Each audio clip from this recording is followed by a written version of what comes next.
धर्म प्रेमी बंधुओं, आप सभी को जय जिनेन्द्र। मेरे इस चैनल में आपका स्वागत है।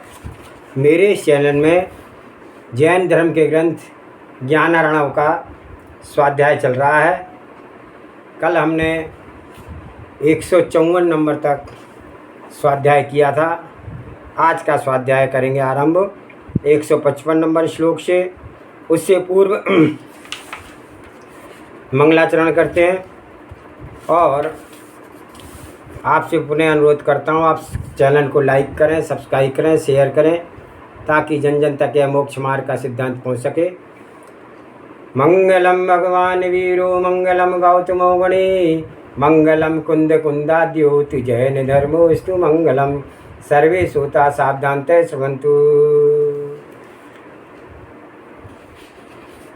मिथ्यात प्रतिबंध दुर्नय पथ भ्रांतेन बाहनलम भवान स्वान प्रतिपद्य जन्म गहने खिन्नम त्वा प्राकचिरम संप्रत्यस्त समस्त विभ्रम भरचिदे रूपिकं परम स्वस्थं स्वयं प्रविग्राय सिद्धिवनिता वक्त समालोक्य। हे मूर्ख, तूने मिथ्यात्व के संबंध एकांत मार्ग में परिवर्ण करते हुए बाह्य पदार्थों की चूंकि अपना माना है, इसलिए तू संसार रूप वन में चिरकाल से भटकते हुए अतिशय खेद खिन्न हुआ है। इस समय तू उस समस्त विपरीतता के भार को छोड़कर अपनी आत्मा के भीतर स्थित जो अद्वितीय चैतन्य स्वरूप है, उसको अपना समझकर उसी में मग्न हो, जिससे कि मुक्ति रूप ललना के मुख को देख सके, मुक्ति को प्राप्त कर सके। मिथ्यात् प्रतिबद्धता, हे आत्म, तू इस संसार रूपी गहन वन में मिथ्यात् के संबंध से उत्पन्न हुआ सर्वथा एकांत रूप दुर्नय के मार्ग में भ्रम रूप होकर के बाह्य पदार्थों को अपना मान करके चिरकाल से खिन्न खेद होता चला आया है। अब तो समस्त भ्रम को दूर करके अपने आप में ही रहने वाले इस चैतन्य स्वरूप का अवगाहन कर, सिद्धि के स्वरूप का स्पर्श कर, जितनी जो कुछ भटकनाएँ हैं, चिंताएं हैं, क्लेश हैं, उन सबको जड़ से मिथ्यात् भाव, उन सब की जड़ मिथ्यात् भाव है। निज को निज पर को पर जान ले, फिर दुख का कोई कारण ही नहीं रहता है। तो इस मिथ्यात्व के कारण इस जीव में एक एकांत विपरीत हट हो जाया करती है। भ्रमपूर्ण स्वरूप का परिज्ञान। लोगों ने अपने अपने दायरे में कौन कौन चीज़ में कैसी अपनायतन बनाई है कि उनकी दृष्टि में जचता है कि इतना वैभव तो मेरा है और बाकी सब गैर का है। ये सब गैर है, यह भी सच्चाई है के साथ नहीं जांच रहा है। जैसे भ्रम में आकर के अपनी अधिष्ठा वैभव को अपना मान लिया, ऐसे ही भ्रम में आकर के कुछ वैभव को दूसरे का मान लिया। यह कोई भेद विज्ञान नहीं है। मान लिया कि यह दूसरे का घर है, दूसरे का शरीर है, दूसरा जीव है, तो ऐसे भर मान लेना, यह भेद विज्ञान नहीं है, क्योंकि इसने दूसरे को यथार्थ रूप दूसरा नहीं माना। जैसे यह जीव अपने लगे हुए देह को यह मैं हूँ ऐसा मानता है, इसी तरह परजीवों के द्वारा अधिष्ठित देह को यह पर है ऐसा मान बैठा है। तो जैसे अपने आप के बारे में देह में और जीव में एक आत्मीयता उपयोग में लाई है, ऐसे ही दूसरों में भी देह में और आत्मा में आत्मीयता उपयोग में लाई है। इस कारण से अपने देह को निरख करके यह मैं हूँ ऐसा मानने जैसा भ्रम है। ऐसे ही दूसरे मनुष्य आदि को निरख करके यह दूसरा जीव है ऐसा मानना यह भी भ्रम है। यदि यह देह से न्यारा चैतन्य स्वरूप मात्र अपने आप को समझ ले, फिर इसे चैतन्य स्वरूप को मानने में यह मैं हूँ तो यह विवेक है। ऐसा ही दूसरे के प्रति भी इन शरीरों से भिन्न यह भिन्न मैं हूँ, यह भी चैतन्य स्वरूप मात्र है। इस प्रकार निखरे तो यहाँ वेद विज्ञान समझिए।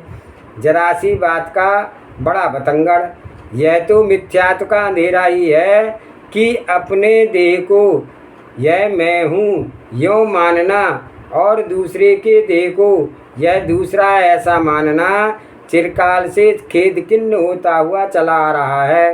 तो इस मूल कारण केवल पर की अपनायतन की है। बात सिर्फ जरा सी है और बतंगड़ इतना बड़ा बन गया। इतनी सी बात है कि यह उपयोग किसी और ना झुका करके उसे उस ओर झुक गया तो बहुत बड़ा सा अंतर पड़ा है। उपयोग जीव प्रदेश में ही है, कहीं यह उपयोग अपने आधार को छोड़ करके बाहर नहीं चला गया है। अपने ही घर में रहते हुए यह उपयोग उसके उपयोग की यूज की प्रयोग की पद्धति बहिर्मुखता की बन गई है। तो यह अपने आप की और ना झुक करके पर की ओर झुक गया है। भवंडर की जड़ जरा सी बात, तो जैसे हम यहाँ बैठे हैं, कोई इस ओर मुँह करके कोई पीछे की ओर मुँह करके, तो उसमें कुछ ज़्यादा अंतर ना करना पड़ेगा। थोड़ा फिर गया, उपयोग में इतना भी नहीं करना पड़ता। फिर ओर झुके और पर की ओर झुके, इन दो विलक्षण वृद्ध बातों के लिए इतना भी श्रम अथवा अंतर नहीं करना पड़ता है। जैसे इस शरीर वाले हम इस समय यहाँ देख रहे हैं, अब हम पीछे देखना चाहें तो उसमें हमें जितनी प्रकट बात बदलते हैं उतनी भी बदल नहीं है। तो ऐसा उपयोग में इतनी सी तो एक अन्य बात बनी और कर्म के बंध गया, शरीर से घिर गया, नाना परतंत्रताएं हो गई, तो इतना बड़ा बंधन बन गया, बतंगड़ बन गया। अब जन्म ले रहे हैं, मरण कर रहे हैं, कभी किसी को अपना मान रहे हैं, फिर किसी को अपना माना है, यूँ मानकर ही हैरानी हो जाती है। हर भव में पाए हुए समागम छोड़ने पड़ते हैं, ये समागमों में फिर मोह करना पड़ता है। और इतना बड़ा बतंगड़ बिना विकट जाल के इस जीव पर लगा है, और उसमें कारण केवल इतना सा ही है कि यह पर की ओर झुक गया है। आत्म सावधानी का अनुरोध। तो भैया अब तो इस भ्रम से भार मिटा लो, यथार्थ बात पहचान लो, अपने आप पर दया कर लो, अपने आप की रक्षा कर लो, अपने आप में वर्तमान इस उत्कृष्ट चैतन्य स्वरूप में अवगाहन करके तू सिद्ध वनिता का मुख देख, अर्थात मुक्ति में कैसा आनंद है उस आनंद का अनुभव कर। देख लो, सभी पदार्थ अपनी सत्ता लिए हुए हैं, अपने अपने में ही पूर्ण पर्याय में विलीन करते हैं और नई पर्याय को प्रकट करते हैं। किसी का भी किसी से कुछ संबंध नहीं है। तू भ्रम से ही पर पदार्थों के अहंकार और ममकार करता है। सो यह सब अपना स्वरूप तू जान लेगा, सबसे न्यारे अपने आप में संतोष करेगा तो पर का उपद्रव आपके न आएगा।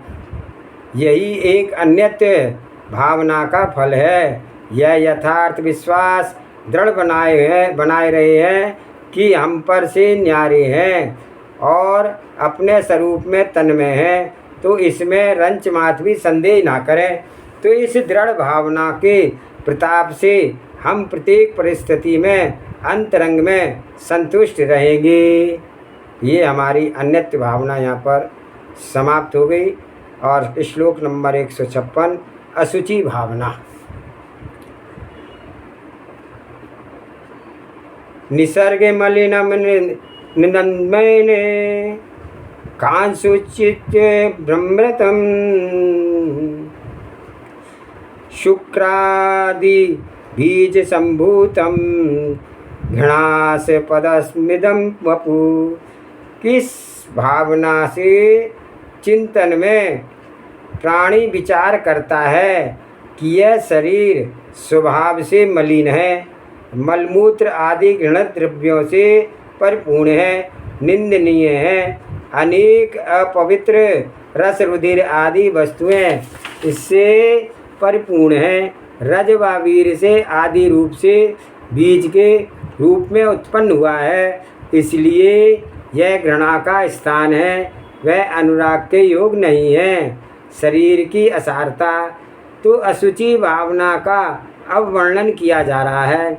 अशुचि कहते हैं अपवित्र को, अर्थात जो पवित्र ना हो उसे अशुचि कहते हैं। तो यह शरीर घृणा का स्थान है। इस शरीर में कहाँ कौन सी सारभूर वस्तु है? रोम, चाम, खून, मज्जा, मांस, हड्डी, वीर, मल से लेकर के बाह्य तक के सभी पदार्थ अशुचि पड़े हुए हैं। और फिर यह शरीर निसर्ग गलित है, अर्थात स्वभाव से ही शरीर गलने की ओर ही रहता है। तो इस देह से मल झड़ता रहता है, रोम रोम से पसीने के रूप में, अथवा जो मल के नव द्वार हैं उन द्वारों से मल झड़ता रहता है। और फिर यह शरीर स्वयं गलने की ओर रहता है। यह निंद्य है, मोहवश ही यह मोही प्राणी ऐसे अपवित्र शरीर को शुचि, उच्च और रमणीक मानता है, किंतु वहाँ रमने के योग कुछ भी तत्व नहीं है। शरीर के स्नेह में बंधन का महायव।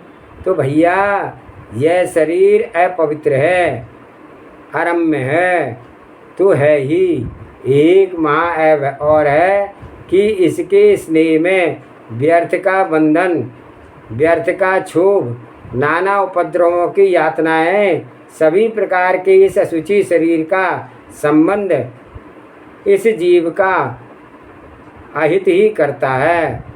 शुचि पदार्थों से तो यह शरीर भरा हुआ, अशुचि पदार्थों से तो यह शरीर भरा हुआ है ही। साथ ही यह भी समझिए कि यह शरीर उत्पन्न कहाँ से होता है? खून, रज, इन्हीं के संबंध से तो इस शरीर का निर्माण हुआ है। तो जिस शरीर का स्थान भी अपवित्र है, जिस शरीर का वर्तमान स्थिति भी अपवित्र है और भावी स्थिति भी मरने के बाद यह शरीर पड़ा रहे तो यह कितना अपवित्र रहता है। तो अपवित्रता आरंभ से अंत तक इसमें बनी रहती है। तो ऐसे शरीर के प्रति मुमुक्ष आत्मन रति मत करो। यह शरीर रमने के योग्य पदार्थ नहीं है।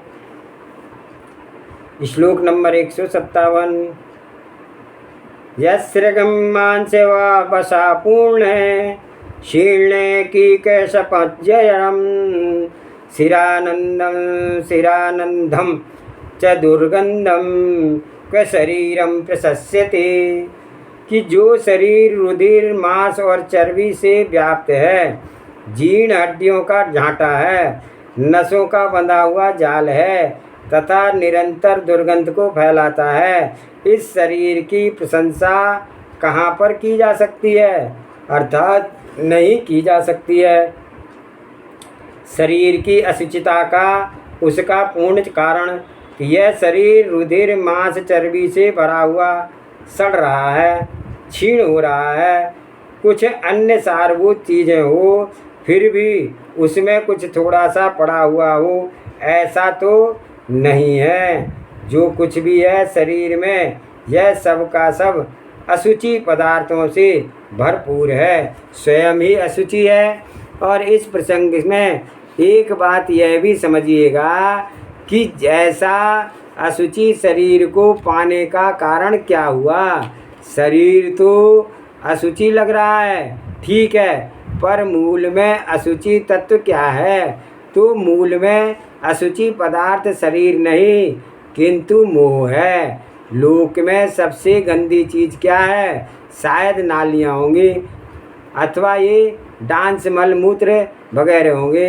अरे सबसे गंदी चीज़ तो यह मोह है। स्पर्शता की प्रसिद्धि में लोक प्रथा, कि लोक में ऐसी प्रथा है कि किसी बालक का पैर नाली में गिर जाए, विष्ठा में पड़ जाए, तो बालक उसे छूते नहीं है, तो यह स्पर्श हो गया। तो यह नहाए, सब कपड़े बदले, तब जाकर के छूने योग्य होता है।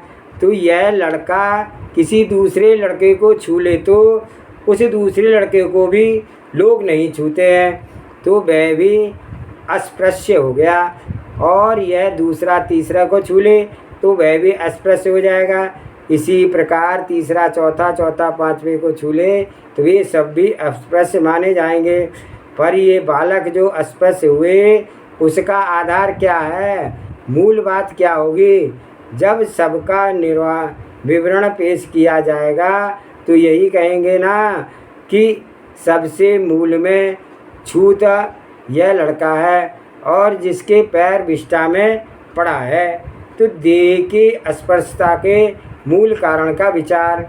अब जरा यहाँ पर अछूत की जांच कीजिए, कौन अछूत है? इन गंदी नालियों की कोई छींट पड़ जाए तो लोग उसे अशुचित मानते हैं। पैर बिगड़ जाए तो पूरा नहाना पड़ता है। तो क्या वे नालियाँ गंदी हुई? अरे उन नालियों में, उन संडासों में जो अपवित्र चीज़ पड़ी है, वे चीज़ें कहाँ से निकली? तो इस शरीर से ही तो निकली है। और यह शरीर कैसे बना? अरे जीव इन शरीरों पर कब्जा किया जन्म समय, तो उससे फिर यह शरीर बढ़ता गया। तो कब्जा में किया जन्म समय, तो उससे फिर यह शरीर बढ़ता गया।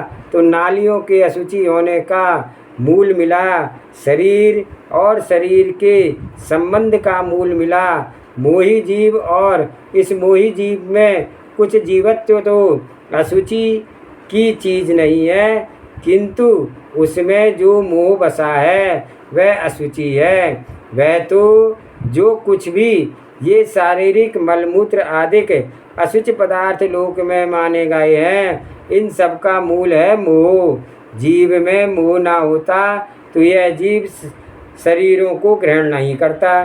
तो यह जीव शरीर के ग्रहण नहीं करता तो ये वर्गणाएँ भी आहार वर्गणाएँ अपने शुद्ध रूप में थी, तो इनमें विकार क्यों आता? शरीर का वर्गणाओं में विकार आया तो आज यह रूप बना, तो इसमें मल आदि झरने लगे। तो इन मल आदि से भी अस्पृश्य कौन है? तो जिसका संबंध पाकर ये गंदी नालियाँ अशुच कहलाने लगी, वह है अशुद्ध मोह। तो इन सब गंदगियों का मूल हेतु है मोह। तो सबसे अधिक गंदी चीज़ मोह रही, तो ये भिष्टा मलमूत्र आदि नहीं रहे। प्रयोजनवश शुचि अशुचि का वितर्क। तो अब यह खुले दिल से इसका निर्णय कर लें कि यह मांस भिष्टा आदि पदार्थ जैसे हैं, ठीक है, किंतु इस जीव को अपनी विषय सूची के कारण देह सुहावना लगता है और फिर प्रकट रूप अशुचि दिखने से उन्हें बाधा जागती है। इसलिए हमें अपवित्र माना है, तो इस जीवों को सुहाती है सुगंध और मिल रही है दुर्गंध। तो विषय सूचि के विरुद्ध बात करने से यह मोही जीव इन मल आदि को अशुचि मान रहे हैं, पर उस वस्तु की ओर से नहीं देखो तो वह तो जो है सो है, उसमें क्या अशुचिपना क्या अशुचिपना है, तो वह चीज़ है पौद्गलिक है, वहाँ पुद्गल का कुछ बिगाड़ नहीं है। किंतु जरा अपने में तो देखिए, यह मोह महाअशुचि है, जिसने ज्ञानानंद के धाम इसे परम स्वरूप परमात्मा को बिल्कुल ढक लिया है। तो ऐसी इस ओर इसकी सुध भी नहीं हो पाती है और विकल्पों में यह बढ़ता चला गया है। तो ये सब मोह के कारण ही तो हैं। तो मोह है गंदा मूल में लोक व्यवहार में गंदे माने जाने वाले पदार्थ कुछ गंदे ही नहीं। तो अशुचि भावना का प्रयोजन तो भैया मोह की तीव्र गंदा है। बातों बातों में यूँ हैं, फिर भी अशुचि भावना के शरीर की अपवित्रता के वर्णन चल रहा है, तो वह भी एक वैराग्य उत्पन्न करने के लिए है। मोही जीवों के प्रति इस संसार में अत्यंत कठिन है। तब ये बहुत इस शरीर से अशुचिता का चिंतन करना चाहिए। तो यह शरीर हाड़ों का पंजर है और इसकी व्यंजन दुर्बल पुरुष में जहाँ हड्डी पसलियाँ खूब समझ सी जाती है नज़र आती है, तो उसे देख करके तो कुछ ऐसा समझ में आ रहा है कि हाड़ों का पंजर है। केवल हड्डी के फोटो ले ली जाए और उसमें पंजर दिखता है और कागज़ों पर चित्रकारी बराबर मेल की हड्डियों के द्वारा की गई हो, हड्डियों का ढांचा बन करके खड़ा कर दिया जाए, तो वह भी चिंता है कि यह पहाड़ों का अस्तित्व हड्डियों का ढांचा बनाकर खड़ा कर दिया जाए, तो वहाँ भी चिंता है। तो यह बड़ी हाड़ की अस्थिर हड्डियों का ढांचा बन करके खड़ा है और वहाँ पर भी जचता है कि यह पहाड़ों का अस्तित्व है। अस्थि पंजर के प्रति कामी की कामना। तो मोही जीव जिस शरीर में रहते हैं वह क्या है, हाड़ का पिंजर है और उन हाड़ों के ऊपर मांस का चाम चिपके हुए है और इससे इन हाड़ों की ही शकल नज़र में नहीं आती है, लेकिन जो मांस चाम वगैरह आदि चिपके हुए हैं वे सब शुचिता का रंच में नाम नहीं है। तो काम के उपसर्ग, काम के प्रसंग में जो जीव के मैथुन संज्ञा तीव्रता का धारण कर लेता है, उस जीव के लोक में सबसे अधिक सारभूत यह शरीर ही जांच करता है और धारण करता है। तो तीव्र पाप का उदय है। श्रद्धा, अश्रद्धा, भक्ति श्रद्धान, विवेक, अविवेक, बेहोशी, इन सब में बढ़ कर के कुछ और भी महापाप होता है। देह की अशुचिता ढकने के लिए साज श्रृंगार। तो यह शरीर बड़ा अपवित्र है, नासा जाल में बंधा हुआ है। नासा जाल की दृष्टि किसी किसी पर पड़ती है और शरीर में बहुत स्पष्ट नज़र आने लगती है। चाम को भीतर से रख करके भी नीली नीली रस्सी जैसे कि बंधन और इस शरीर पर बड़ा हुआ दिखता है और इस शरीर को अति दुर्गंधित है, तभी तो इसे इतर फ्लेल चाहिए, क्योंकि शरीर की दुर्गंधता तो ढकना है और इसलिए इस जीव को सजाने के लिए बड़े सुहावने कपड़े पहनाए जाते हैं, क्योंकि यह शरीर कुछ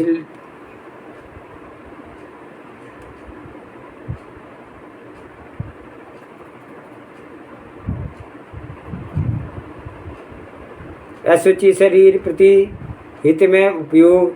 तो भैया इस गंदा शरीर किंतु यह गंदगी में रहने वाला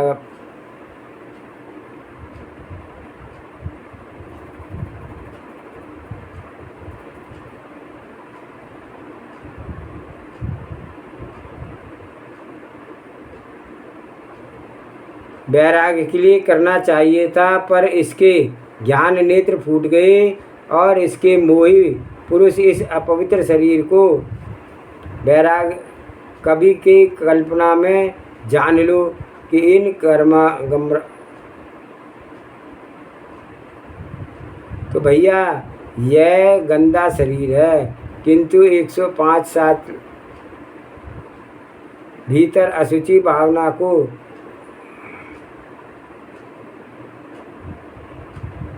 कवि की कल्पना में मान लो। इनकम टैक्स में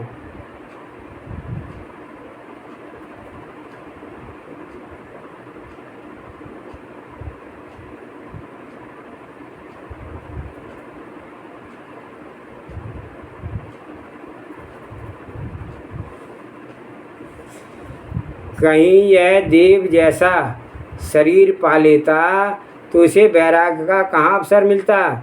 यह गंदा शरीर मिला है तो इससे वैराग्य की ओर प्रेरणा मिलती है।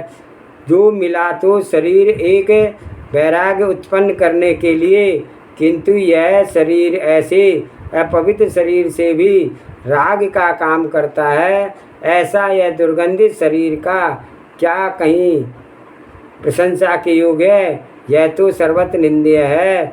ऐसे शरीर में विपरीत मत कर अपने अपने आप में बसे हुए पवित्र चैतन्य स्वरूप का अवलंबन हो। आज का स्वाध्याय ही समाप्त करते हैं। आज का प्रश्न है, ध्यान से सुने।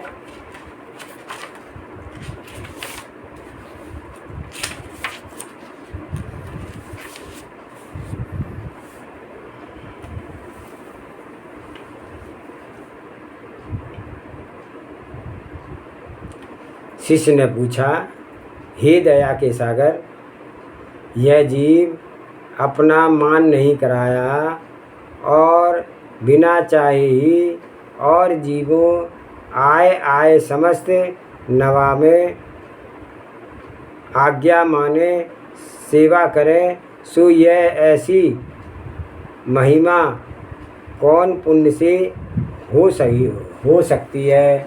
कृपया बताएं। जब गुरुदेव कहते हैं, हे भव्य सुन, जिन जीवों ने पिछले भव में महाभक्ति करके शुभ भगवान में अपने देशों के गुरुओं के सेवा पूजा विनय सहित मस्तक नमाया कराहो, ला ताके फलते जाकी संपत्ति बुने हो, विनय सहित समस्त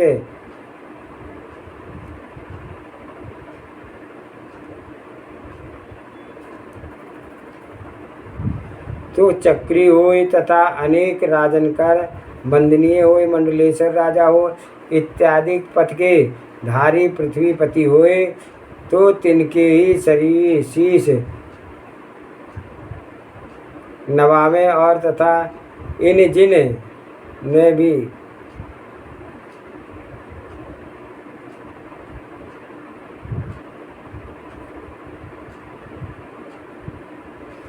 सहित शीश नवावे है तथा पंच परमेष्टि को पैर भय में गुरु स्मरण करे है। और योग्यता जो माता पिता जितनी सेवा करके ताके पुण्य के सर्व कुटुंब के अन्य व्यय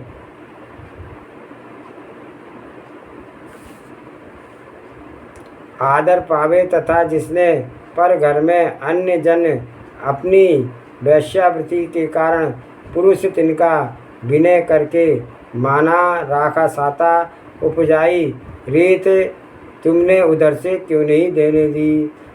तो आप तो बड़ी बड़ी उम्र के सहित जीव आय शशि नवावे और मान राखें ऐसा होए तथा जो जी विवेक के संसार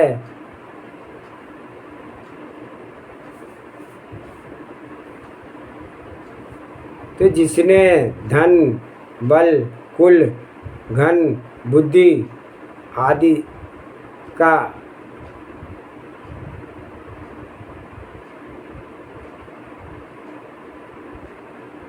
सत्कार करके सत्ता उपजाई हो और जिन सबन के मान रखा हो सो जीव जगत में प्रशंसा के योग नहीं है। तीन सबका मान लिखा रखा जाए सो वह जीव भी नहीं है।